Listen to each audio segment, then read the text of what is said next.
The Tale of Three Brothers. There were once three brothers who were traveling along a lonely, winding road at twilight. In time, the brothers reached a river too deep to wade through and too dangerous to swim across. However, these brothers were learned in the magical arts, and so they simply waved their wands and they tried to make a bridge appear across the treacherous water.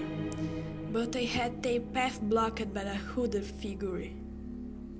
And Death spoke to them. He was angry that he had been cheated out of three new victims, for travelers usually drowned in the river. But Death was cunning. He pretended to congratulate the three brothers upon their magic, and said that each had earned a prize for having been clever enough to evade him. Well, you are the first to get through this river, so I will give you the right to request anything.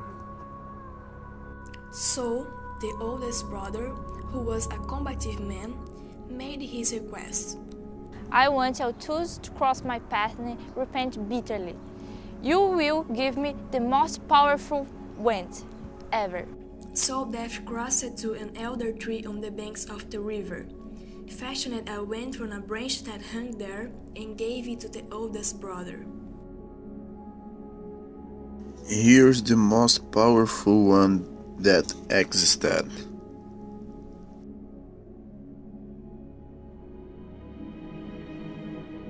Then the second brother, who was an arrogant man, decided that we want to humiliate Death still further and made his request. I want to revive my deceased love.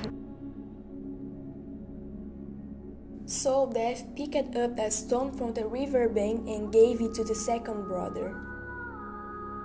This is the Philosopher's Stone. It has the power to bring back the dead.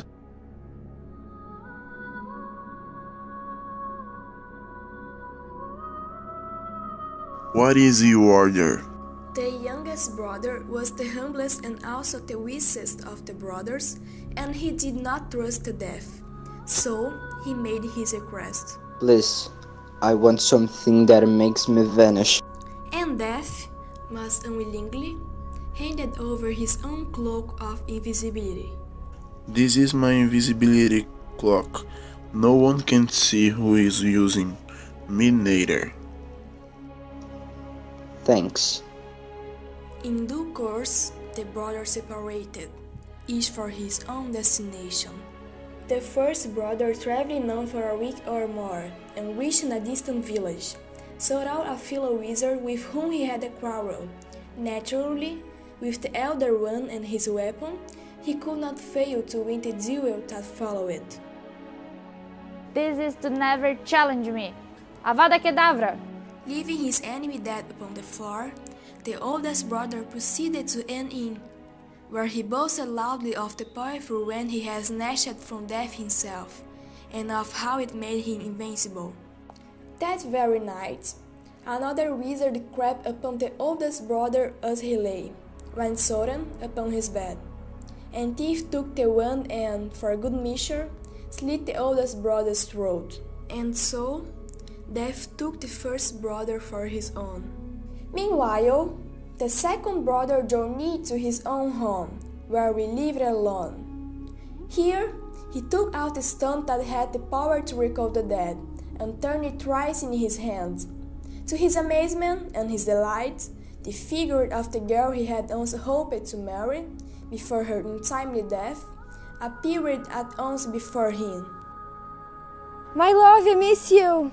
Yet, she was sad and cold, separated from his by a veil. True, she had returned to the mortal world.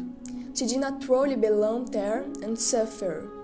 Finally, the second brother, driven mad with hopeless longing, killed himself, so as truly to join her. We will be together forever. And so, Death took the second brother for his own, but through Death, searched for the third brother for many years. He was never able to find him. It was only when he had attained a great age that the youngest brother finally took off the cloak of invisibility and gave it to his son. Hi, my dear son.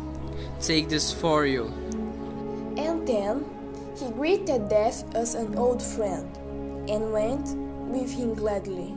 I have to go now with my old friend, the Death. And because they departed this life.